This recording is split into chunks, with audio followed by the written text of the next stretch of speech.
Good day everyone, especially to our professor, Dr. Manuel Romancer.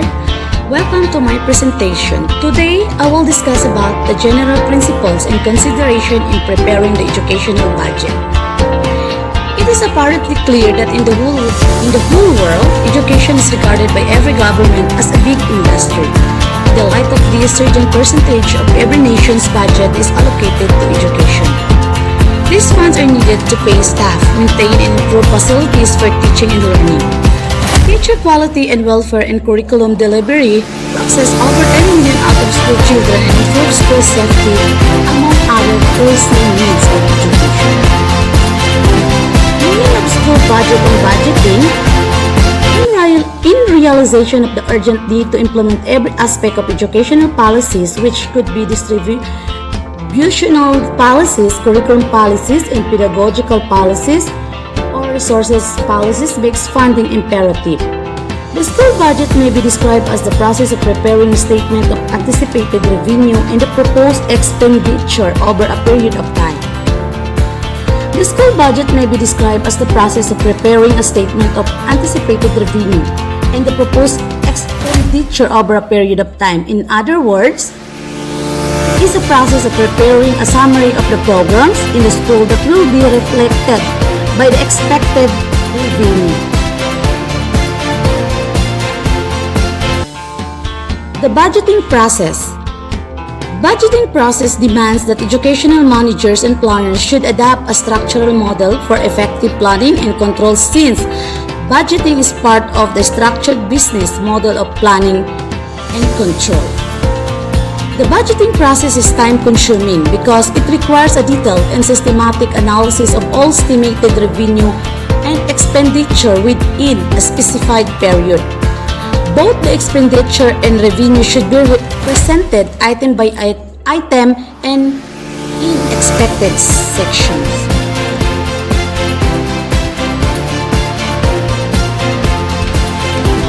As a matter of importance, the budgeting process in any educational institution should include the following: study carefully educational needs of the school and making estimate of the revenue necessary to meet these needs. Identify and list activities you want to be carried out in your school within the year. Plan for the resources that will be required and the possible sources of revenue to implement the educational programs agreed upon. Give an estimated cost of each of these resources. Study the budgeting guidelines issued by government and explain how you are supposed to present the budget. The steps of budgeting decision making. Determination of overall levels of spending. Allocation of estimated available resources among sectors. Responses to budget circular. Preparation of draft budget document. Approval of draft budget. Preparation of final budget, consideration by the legislator or similar body, release of fund, implementation of capital expenditure, procurement, monitoring and evaluation, cost management. Principles of budgeting. It is quite ideal that educational managers who have the responsibility of budget preparation and development should have a good knowledge of budgeting principles for an efficient and effective financial management. Inability of some organizations and educational institutions to adopt the right principles and process in budgeting spells doom to their financial and managerial success. Some of these principles are as follows. Be conservative, not optimistic. Budgeting is future-oriented and the school manager should guide against a high expectation of the achievement of every aspect of what was budgeted. Given the fact that unexpected, unpredictable events beyond control may crop up, there is a need to explore a strategy of developing in the budget an additional expenses termed contingencies. Teamwork and consultation. One of the most important principles of budgeting is that in It requires teamwork and consultation. Although one person may be responsible for the overall compilation of the budgets, one person should not be responsible for all the work involved. The task of budgeting should be split and allocated among these individuals who have the best chance of knowing what expenditure is likely to be needed and what income is reasonable to expect. Involvement by many people in budgeting might slow down the process, but the answer is far more likely to be accurate and dependable. Allow plenty of time. Budgeting is inevitably time-consuming. A good budget may be worked out for several weeks, if not months, adding and changing figure as new information comes to light. For this reason, budgeting process is lengthy because much research and consultation have to be carried out before people involved in the process can be confident of the figures they supply. Interactive process of improvement budget. Wild, intelligent, authoritative, reasonable, confident, and agreed. Excellence in documentation. It is very important that the authors of the budget strive to produce documents that can be read and understood by anyone. If budget working are unclear and figures are not clearly leveled, even the author will, as time passes, have trouble understanding where the figures come from and how the calculation were made. It should be assumed that budgeting workings will be circulated to many different people who may have lower levels of financial literacy. Useful again in a year's time when the budgeting process begins again. Unless workings are well leveled, it may be difficult to remember. Provide training. Ensure that people who have a significant role in the budgeting process have a reasonable understanding of the principles of budgeting, how it relates to the strategic and operational plans, and how everyone must live with the consequences of the finalized budget in the year ahead.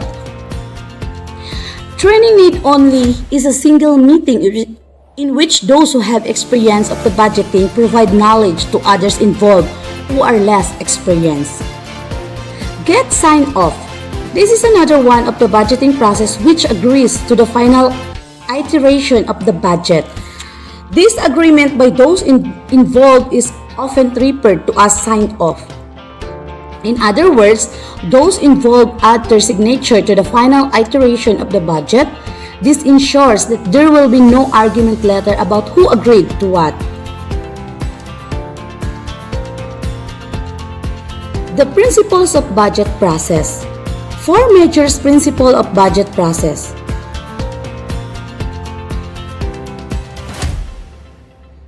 Establish broad goals to guide government educational decision making. A government should have broad goals that provide overall direction for the government and serve as a basis for decision making.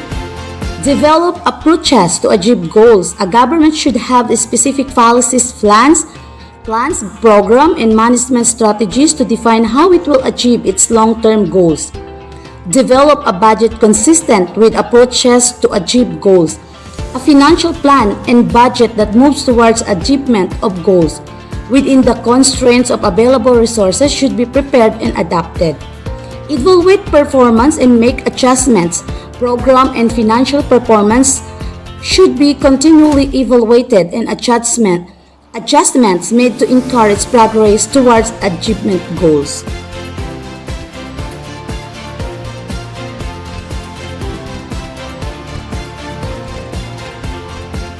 Important plans in preparing a school budget. In educational institutions, the realization of desired educational objectives and goals depend largely on the effective planning and management of school funds by the school administrators. Budgeting process is a tactic employed in an efficient implementation of activities and programs requiring series of planning process. Budgeting process is tactic employed in efficient implementation of activities and program requiring series of planning process. When you create a budget, you are creating a plan for spending and saving money through control. Specific plans for implementing the philosophy and purpose of the school system must be developed before action can be taken. Educational plans must present the quantity and quality of educational services being proposed. The major plans involved in the preparation of the school budget. In planning and preparing school budget, the following should be considered: personnel, educational plan, programs of the school, the expenditure plan, the financial plan, the draft budget, and the final budget.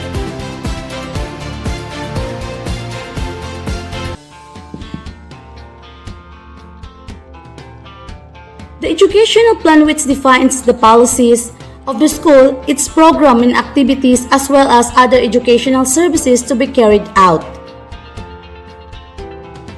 The expenditure plan, which translates each educational program and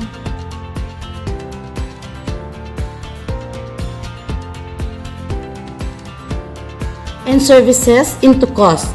The financing plan, which sets out the means of meeting the cost of the educational program and services. Personnel.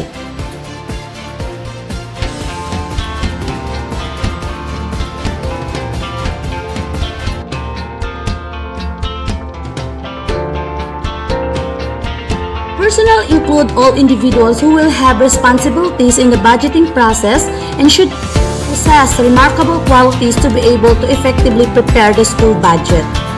The educational manager and planner must follow simple rules, standardize certain procedures, ensure personal flexibility, and must tailor all his approach in budgeting towards the school needs. After identifying possible sources of funds, a school head as a financial planner has to draw up a plan for securing and expending the resources. Educational plan programs of the school. Educational plan defines the policies of the school, its programs and activities, including other educational services to be carried out. Budget provides a vehicle for transporting educational policies, goals, programs into financial resources plans. This implies that developing an instructional plan to meet students' performance goals should be directly linked to determining budgeting allocation. In the process of preparing the budget, the school, as a matter of importance, should identify the main programs by making references to the educational policies, goals, and targets of the federal, state, and local government. The expenditure plans. Clearly, every formal budget should specifically possess a statement of the educational program in the form of program budget and also show statement of receipts and expenditures. The expenditures plan has as each function the responsibility of the translating the educational programs or service into cost. As soon as educational program is accepted, estimates can be prepared showing the possible cost. It is important that the budget reflects as accurately as possible the funding needed to carry out the proposed expenditure. The school head should neither overestimate the funds required nor underestimate the budgeting needs. The financial plan. The end product of the overall budgeting process is the financial plans. This shows all the sources of income of the school. Meanwhile, it is important the school managers systematically state all the problems they encounter in raising funds for various school programs and projects. The draft budget. The draft budget is presented to a set of management teams.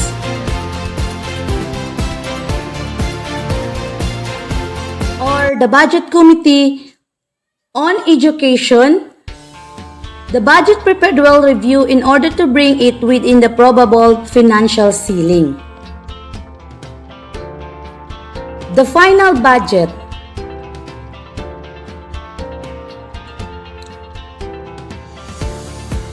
A fully prepared budget emerges with supporting documentation and indications of output.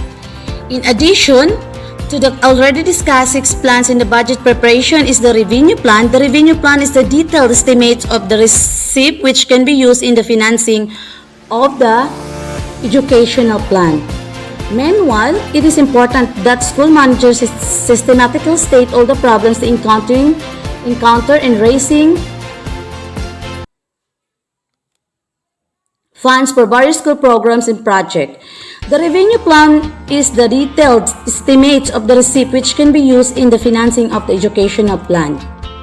The classification of revenue receipt for educational institution or school system include revenue from local sources, tuition fees, equipment fees, parents, teachers association, other revenue from local sources, and revenue from federal resources. Administration of the budget. In educational institution, the budget must be centrally administered in order to keep the budget in balance. This is the responsibility of the school manager who ensured that no expenditure should be incurred without his pre-authorization in achievement of the entire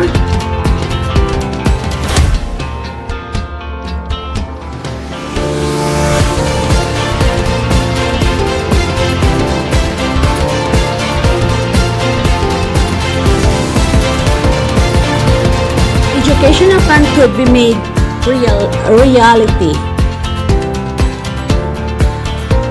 Moreover, the budget should be at the beck and call of the school head. This implies that the budget cannot serve as an instrument for the implementation of educational plans and programs. It is not regularly referred to and consulted. The budget should guide the coordination of all spending in the areas of program organization, employment of staff, supplies, construction and maintenance of buildings and equipment, and other school services. This will avoid overspending in some items while deficit may be incurred in others. The detailed amounts budgeted for receipt and expenditure should be entered into the account books or machine records for both receipt and expenditure. For the sake of maintaining the policy and principle of good management, the manager or school head should ensure that he sticks to the budget specification. Stages in a school budget. The following stages in budget development in schools should be followed in line with: identify and list activities to be carried out in the school within the fiscal year. Identify and list the resources, human and physical, that will be required and the possible sources. Give an estimated cost of each of these resources. Since budget is mainly a financial statement, costing of the resources is of great relevance. Study the budgeting guidelines issued by the government through the Ministry of Education or funding agency and clearly explain how to present the budget. Using the guidelines, write down the cost of each activity against the expected resources and seek approval of the budget by the authorities.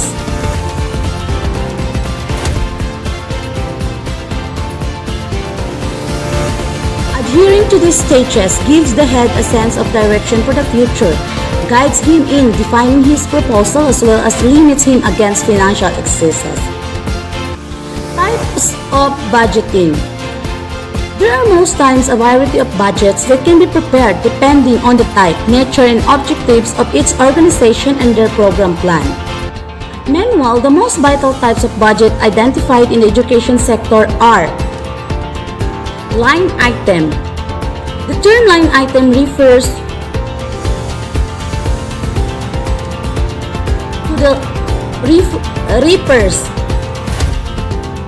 to the line items, teachers' salaries, repairs, consumables, and the like, of which a particular amount of money is allocated.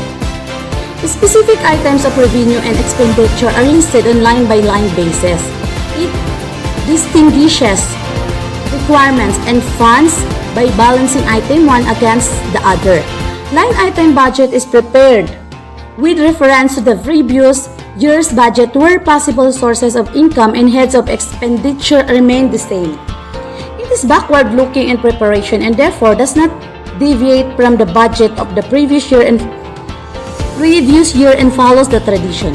In most schools except a few progressive ones, it is the line item or traditional budgeting that is predominant. Program-linked budgeting. This budget is prepared by a school for a specific purposes and specific programs.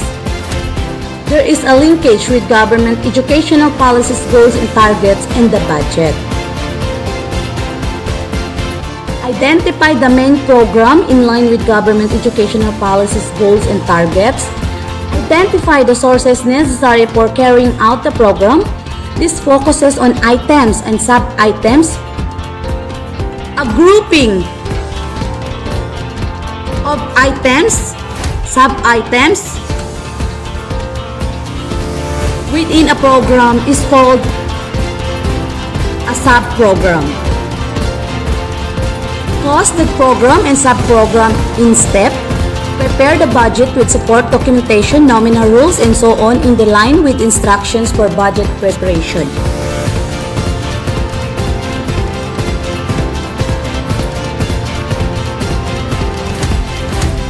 Performance budgeting. Performance budget is the type that concentrates more on outputs or outcomes of services through the measurement of the achievement of its program or activity or any aspect of a given project such as the construction of school building. This implies that allocation of funds and resources are based on their potential results. Performance budgeting is the practice of developing budgets based on the relationship between program funding levels and expected results from that program. The process is a tool that program administrators can use to manage more cost-efficient and effective budgeting outlays. Zero-based budgeting. 2BB is a system of budgeting that requires management to take a fresh look at all programs and activities each year rather than merely build on last year's budget. That is to say that it does not consider the previous year's budget but assumes that the program is starting afresh and should be treated as such regardless of whether the budget is higher or lower than the previous one. Zero-based budgeting starts from zero bases and every function within an organization is analyzed for its needs and costs. Zero-based budgeting helps in identifying areas of wasteful expenditure and if desired can also be used for suggesting alternative courses of action. Planning, programming, and budgeting system. The planning, programming, and budgeting system is a formal, systematic structure for making decisions on policy, strategy, and the development of forces and capabilities to accomplish anticipated missions. It is one of the most modern and innovative planning and management tools to provide a better analytical basis for decision making and for putting such decisions into operation.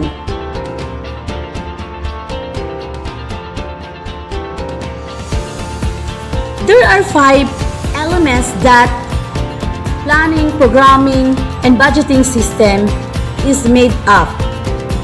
A program structure which involves a classification of the courses of actions open to an organization for attaining its objective.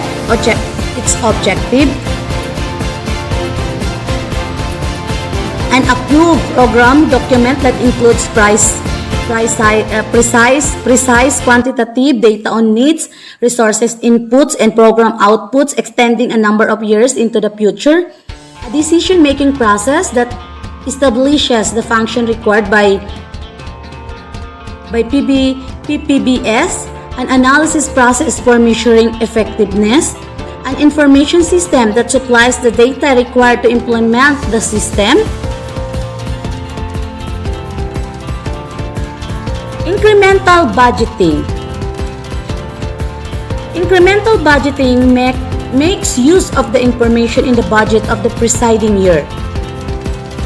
In other words, it is a budget prepared using previous period's budget or actual performance as a basis with incremental amounts added for the new budget period. In this instance, management does not intend to spend a great deal of time formulating budgets or may not perceive any great need to conduct a thorough re-evaluation of school needs. It is, however, an easy, quick and cheap method of preparing budgets and ensures that departments are operated in a consistent manner for a long period of time. Nonetheless, incremental budgeting fosters conservative maintenance of the status quo and does not encourage risk-taking. Budgeting practices. Of all the functional areas of finance, the one mostly in need of guidance is government budgeting. The practices advocate a goal-driven approach to budgeting that spans the planning, development, adoption, and execution pieces of the budget. Practice encourages the development of organizational goals, establishment of policies and plans to achieve these goals, and allocation of resources through the budget process that are consistent with goals, policies, and plans.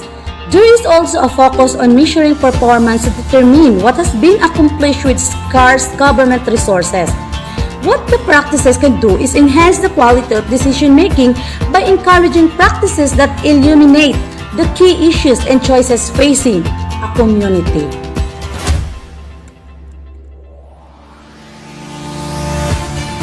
The ever-growing need for proper accountability for the use of public funds in the face of low fund allocation to education makes budgeting in schools and in all sectors of education inevitable. Budgeting in school stands to mean the fiscal interpretation of education programs involving how much the school plans to spend and how the expenditure is to be effective. For any budgeting to be meaningful, it should undergo a budgeting process. In this process, the revenue need to actualize the school programs and how to allocate them to minimize friction, duplication, and waste would be determined. The actualization of educational objective depends solely on efficient planning and management of school funds. The basic factors that must be considered, which include personal educational plan, the expenditure plan, the draft budget, and the final budget form part of the discussion. The work succinctly showed that it is the responsibility of the school manager to ensure adequate administration of the school budget. If this is set aside, the budget cannot by any stroke of imagination serve as an instrument for the implementation of educational funds. For budget to be effective, it should undergo some systematic steps in order that the school head would have direction for the future. I sincerely appreciate your attention today. Thank you so much for listening.